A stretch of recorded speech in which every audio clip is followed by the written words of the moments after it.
So now that we know how to draw, let's use our knowledge so we can start animating.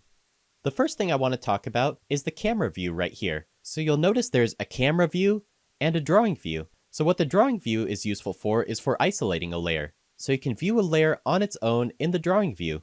But you can't play your animation using the play button here. It won't play. Also, if we have any transformations on our drawing view will negate it, so you can see it in its original format. So if you want to play your animation, make sure you're in the camera view. 99% of the time I spend in Toon Boom Harmony is in the camera view. I do all my drawing, animating, and everything else in my camera view pretty much. So next, let's talk about these little buttons down here at the bottom. The first one is this light bulb here, and it's your light table. So what it does is whatever layer you have selected, it will fade out all of your other layers. So this is useful if you're working on a character, let's say, and you want the background to be faded. And if you want to turn it off, just click the light bulb again. The next one is the current drawing on top. So you can see if I have that on, my character is appearing on top of the foreground. And if I click on the seagull layer, you'll see the seagull layer appears on top. So whatever layer you have selected, it will appear on top of anything else. So this is useful if you're working on a layer that's hidden behind something. So if I turn that off, you'll see in my actual animation the seagulls behind the character.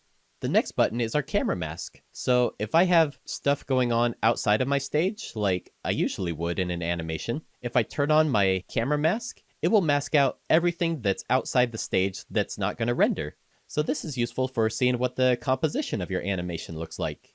The next one is title safe. So if you're working in a TV production, this dotted line here is where you want to keep all of your action and your titles away from. So this is more useful if you're working on a TV production. And the next button is outline locked drawings.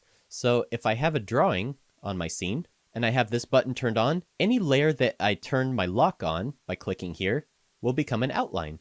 And the next button we went over already is reset view. So if you have your view all messed up and you want to go back to normal, just click this button and it will fit it within your camera view. The next is a drop down for how much zoom you want in your camera view. And then here we have our OpenGL view and our render view. So OpenGL view is what we usually work in. This is where I'll do most of my drawing and it allows me to work a lot faster. But you may notice that your art looks a bit crisp. So what the render view does is it will render all of the effects in your animation and also show you what the final line quality of your animation will look like. So while you can draw in this view, I wouldn't recommend it because it's a bit slower and it can possibly cause crashes. So while you're working in your animation, stay in the OpenGL view. And if you're creating effects in your animation or you just want to see what your final frame looks like, click the render view. So that's the basics of our camera view.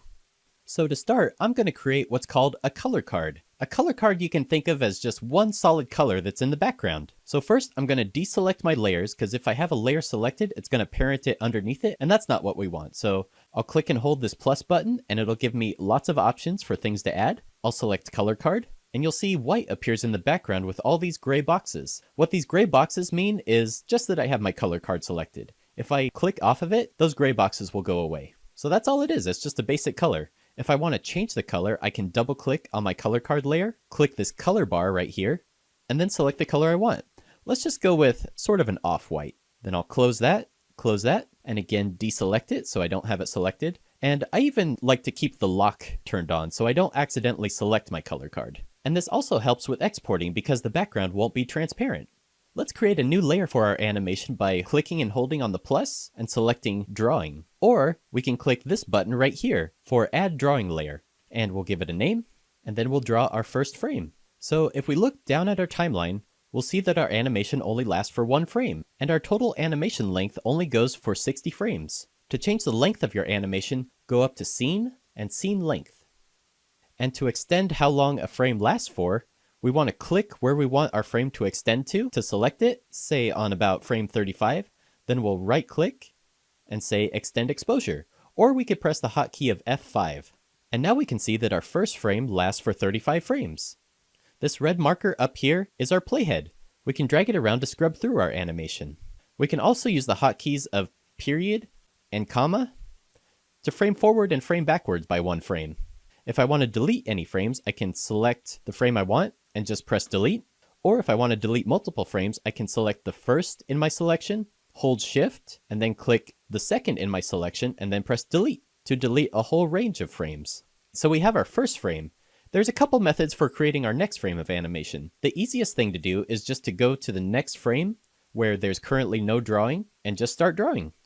And you'll see at the bottom, it'll create a frame when you start drawing. So again, if I go to my third frame and just draw something, it'll create a frame. Another method is if we have our first frame extended for the entire length of our scene, we can then go to our second frame and press this Create Empty Drawing button. So these two buttons are important. There's Create Empty Drawing and there's Duplicate Drawing. If we create Empty Drawing, you'll see our artwork disappears. And if we look at our timeline, we can see a little notch where our second frame is. So our first frame is here, our second frame is now blank. So we can start drawing our second frame. Or let's say we have a more complex character and we don't want to redraw it. What we can do is we can go to our second frame and press Create Duplicate Drawing. And it looks like it did nothing, but if we look at our timeline, we can see that same notch has appeared for our second frame. So even though these two are identical, this second frame is actually a separate drawing. So if I draw a blue X on my second frame, you'll see my blue X is not on my first frame. So with duplicate drawing, what I can do is I can take my cutter tool and just cut out the part that I want to move my pivot point where I want it to rotate, and just rotate the head where I want it to go. So that's a really quick way to animate something without having to redraw everything, is to use the Duplicate Frame button. Another thing to be aware of is how copy and paste works. So remember how I said your shortcuts depend on where your mouse is? So where you see this red box is where your shortcuts are going to be activated.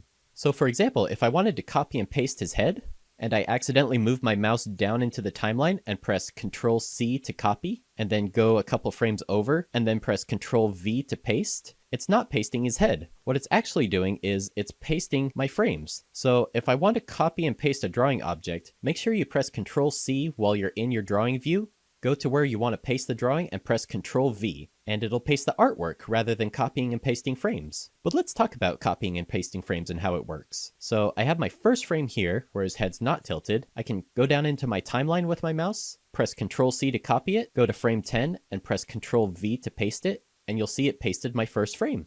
So his head goes up, then it goes down again. But the important thing to note is these two drawings are linked.